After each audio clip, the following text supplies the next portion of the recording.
This is from Mark Prater. Since the Convention of States can be so dangerous, why was Article 5 put in the Constitution in the first place? Excellent question. I went through Madison's Journal of the Federal Convention of 1787. This is it. I went through every single page, and I pulled out every reference to what became Article 5. I wrote a 5-page synopsis of the development of Article 5. It's on my website. It has its own page called Article 5. So if you go there, you can find out exactly what happened. Madison's Journal doesn't say why the convention method was put in. It was added on the last day of deliberation, September the 15th, 1787. There was no discussion as to why it was put in.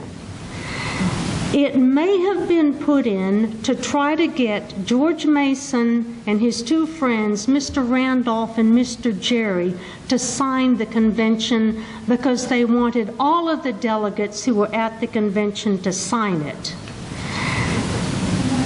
So Mason wanted a method of amending the Constitution that Congress had nothing to do with. The convention method was put in, but since Congress calls the convention, and because of the necessary and proper clause, Congress still controls it. So Mason and his two friends did not sign the Constitution. Of all the delegates, they were the only 3 who didn't sign. We really don't know why it was put in. But just because something is in the Constitution doesn't mean that it's a good idea and we ought to do it. For example, slavery. That was a moral evil, but it was put in because the abolitionists had to compromise with the slave owners. So it was a compromise.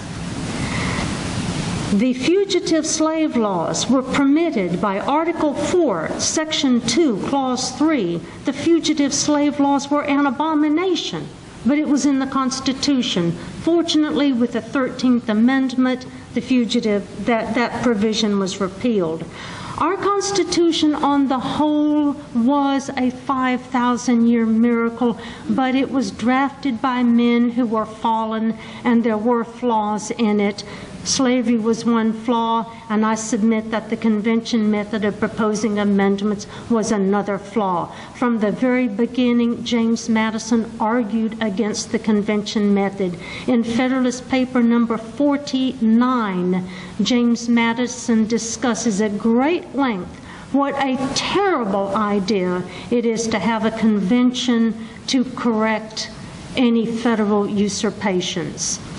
Madison argued against it in his letter to James Turberville of November 1788 that I read part of it to you. It was primarily because of James Madison's dire warnings and his status as the father of our Constitution that we have never had an Article 5 convention in the past.